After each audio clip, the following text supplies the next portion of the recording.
Welcome, and I am Swami Baneshananda. I am currently the president of Vedanta Gesellschaft Berlin. And this Vedanta Gesellschaft is a spiritually affiliated branch of the Ramakrishna Order. And I joined there as a novice and then had my monastic trainings. That is a long 9 years. And I had to undergo some scriptural trainings, comparative religions, and other subjects. So after that, I worked in India in different capacities, in different outlets of this Ramakrishna Order, and had the opportunity to serve the tribal people in the northeast of India for long 9 years. And I was the editor of one of Ramakrishna Order's English monthlies. It is called the Vedanta Keshari. I was editor there for 3 years, and after that I was asked to come over to Germany to establish a permanent center of the Ramakrishna Order for the good of people who live in this part of the world. So I came to Germany in 2004, and since then I have been here. And now I am here in Berlin. So that's the short introduction about myself. In most of the courses throughout the world about Hinduism, the philosophies they try to refer to is mostly the Advaita Vedanta or non-dual philosophy. But that is the culmination of all the efforts of the Vedic tradition, beginning with the very crude aspect of religion and slowly developing into the inner search of ourselves, and then culminating into the discovery of oneness of all existence. And that is what is called Advaita, no duality. The reality is one and infinite. There is only one infinity. So that is called Advaita. And Advaita actually means that not many is one, but there is nothing but one. And what we see as many, that might be a relative experience, but that will not be ultimately true. So this is, in short, the idea of Advaita. So let me define this word spirituality, or maybe I can give an implication of this word spirituality. Over the millennium, this word has gained many adages. But what we really know from the Vedic tradition, non-dual Advaitic tradition, the real word for this English spirituality is Adhyatmika. Adhyatmika means Adhikarana means Adi means whatever is there as a container. Actually speaking, we have a body or a gene machine, and that is a container for the self or Atman.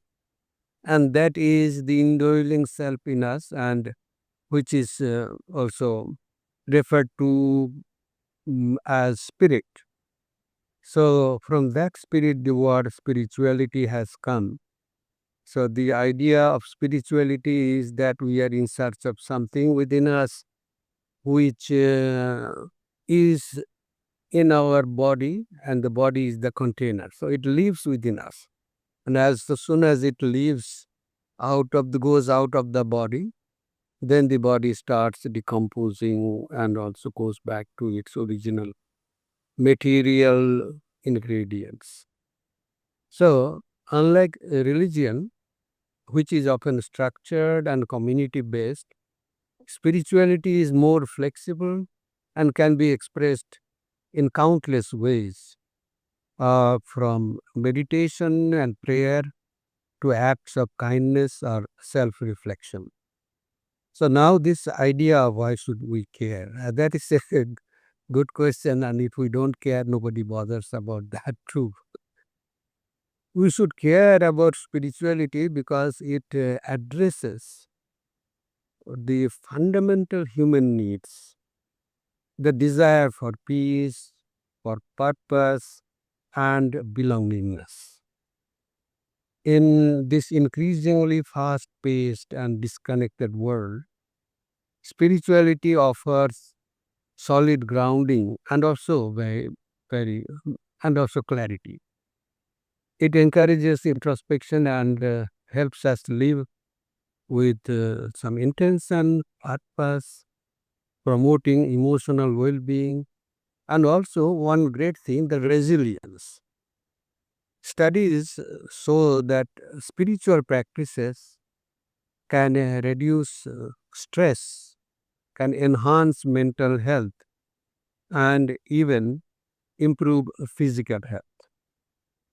Moreover, spiritual awareness fosters empathy, compassion, and a greater sense of responsibility towards others and the planet. So, by nurturing our spiritual side, we not only enrich our own lives, but also contribute to a more compassionate and conscious world. Ultimately, spiritually invites us to ask the deeper questions, and in doing so, to live in more fully and authentically.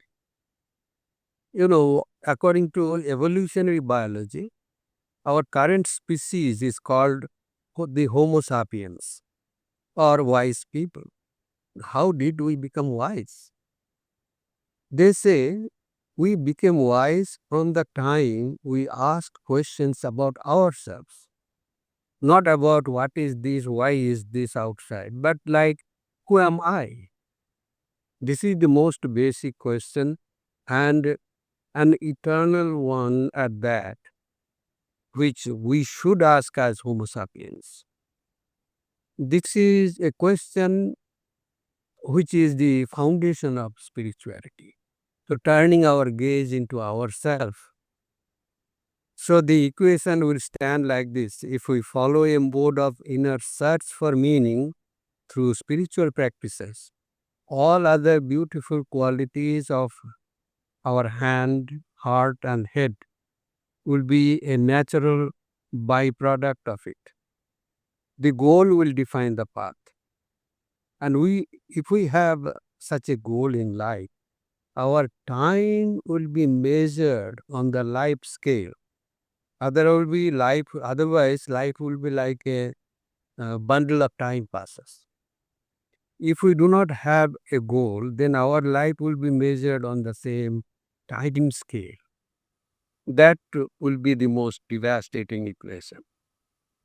That leads us to the idea that we should have a purpose, and therefore we should care for our spiritual life.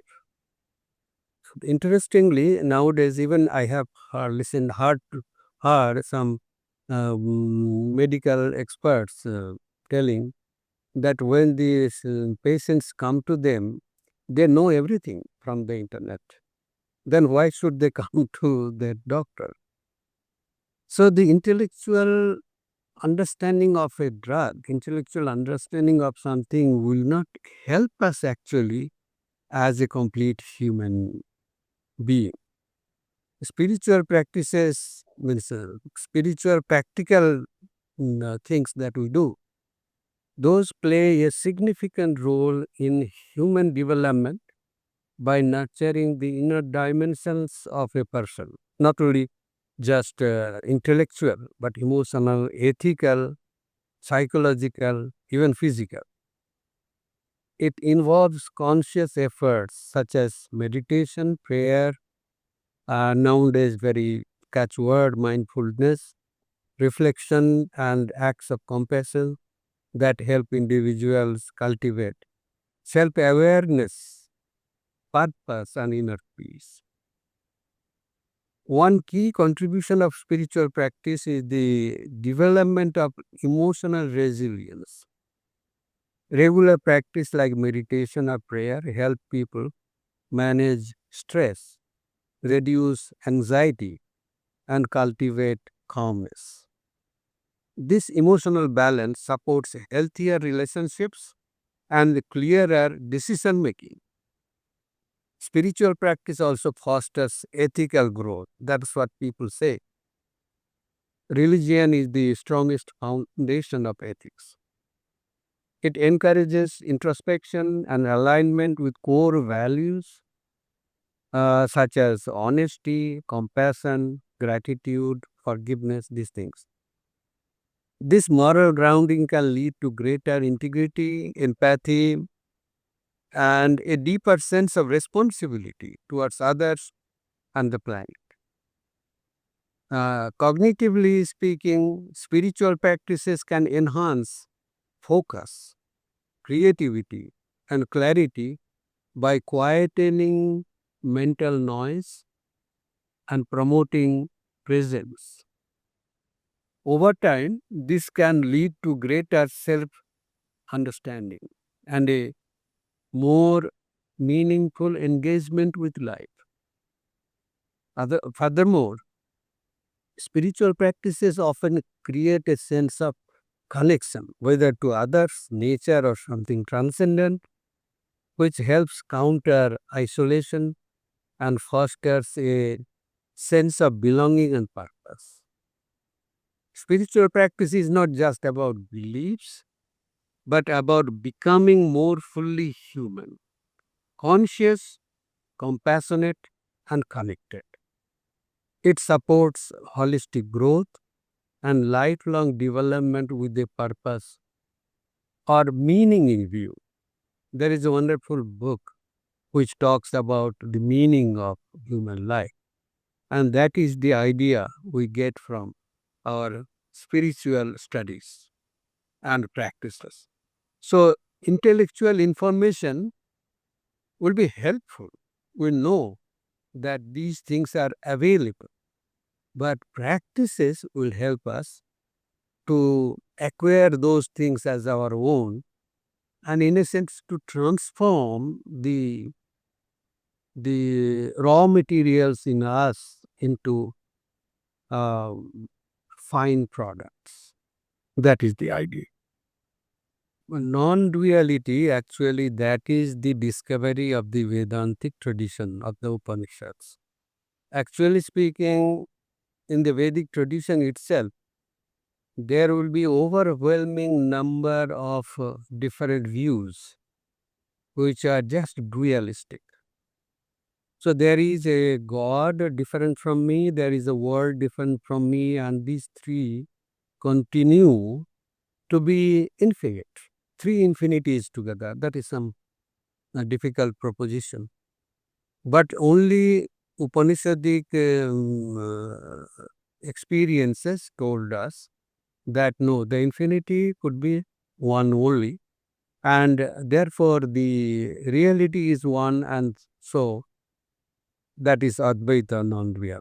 And but when we are looking at the particularly during this age of internet, people have access to different views, and people started liking this idea that all is one in that sense, and the infinity is one also.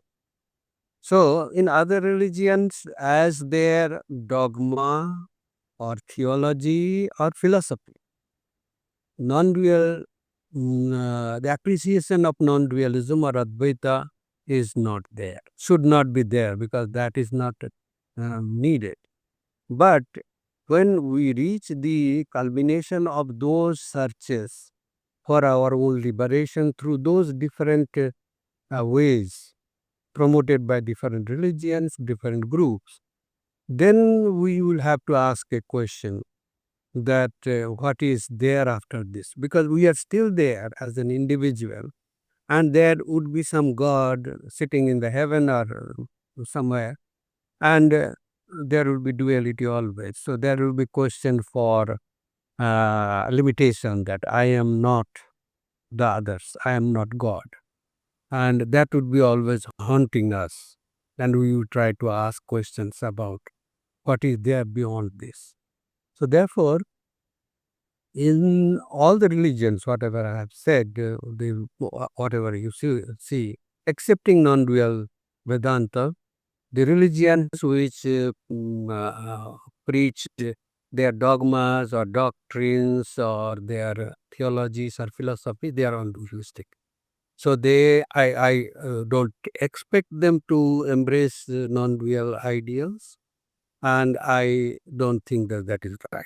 It is not necessary. But one has to grow above the idea of duality when one really reaches that maturity. Then only it is possible.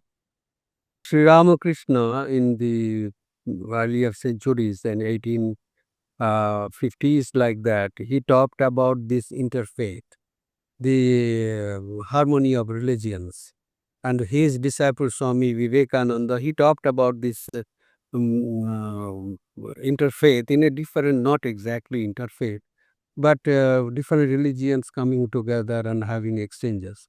But the main idea should be there that religions are there in the world and they are there to convince the non-believers, the atheists, or even agnostics, to help them to become more spiritual, more religious than quarreling between themselves. That is not the duty of the religion. So actually, unfortunately, that is the situation the whole world has experienced that throughout the millennia.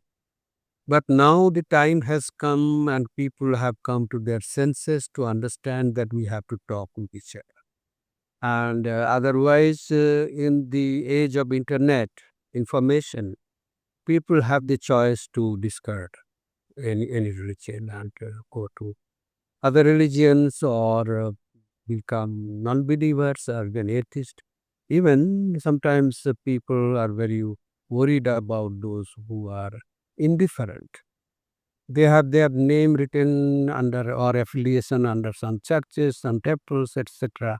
But they are not concerned about anything about that. So that is why it is necessary that the religious people should talk between them, and it should be something like that. We want to appreciate the values in others, human values and moral values, all values which unite the humanity, removes distrust, removes fear, all these things. One should work for that. But in most of the cases, that does not happen because we as religious groups, we are afraid to talk those wonderful universal ideas to our own congregations. That is something what we are lacking. That is a courage which we should gather so that this universal ideas of different faiths uh, we can share with our own congregation. And I'm proud to say that in our Ramakrishna Order, in the Vedantic tradition, when we are discussing any spiritual matter, we draw references from different religions, from different saints and prophets of different religions. There, we are not there to follow them, but we are there to gather inspiration from their practices, their lives, and follow our own path in more convinced way. That helps. That is why the interfaith dialogues are necessary, and otherwise also to bring harmony among the religions. Otherwise, also it is necessary to see that people, our neighbors, though belonging to different religions, can have the feeling of being a neighbor. So Jesus has said that love thy neighbor as thyself. So he did not mention, qualify that thy Christian neighbor or Hindu neighbor or this neighbor, that neighbor. Whoever be there with you. So that is the idea. So interfaith dialogue is really, really useful in the context. in the modern day context. And many religions are suffering from different troubles. And if we can help each other, we can get help from each other, then that would be really very interesting and very fulfilling. So that is my idea. People can visit our website. It is www.vedanta-germany.org. And there they will find the email IDs. They can contact us, and we'll be happy to talk with people. We have been doing that. I have been doing that. Our organization has been doing that. So we receive guests on appointment, and we are really busy talking to people and helping them in their search for meaning in life. Yes. Sri Ramakrishna gave a wonderful example that there is something called milk, and someone has heard of milk and can research on that in the library and write a thesis, get a PhD on that, though that person has never seen milk, has never drunk milk. So that is one layer of understanding about milk. Another layer is that somebody has read about milk, somebody has seen milk. So that person's information is much more, and also more realistic, because this man knows that this is liquid, it is white, and all those things. He can add more information and get another PhD on that. And there is another person who actually has drunk milk. So for that person, the milk is not only some information, not only some experience by seeing, but it is something which the taste of which he knows. But Sri Ramakrishna adds one wonderful idea to that, that but this person also is being nourished by that milk, which he does not or she does not know. Without our knowledge, we get nourished. And spiritual life is like that. That is why we are able to continue. I'm almost about 70 years old. So I am able to continue with this life because of that nourishment. So once you start doing this, then you will see that the promised milestones or posts are being reached. So that is very encouraging. Otherwise, understanding through intellectual studies won't help us much. And spiritual life is very much grounded on, very much on the ground. We stand on our own feet. Spiritual life makes us more practical. And so I would say that you will really get a wonderful benefit if you try to practice a little bit of spiritual life. Thank you.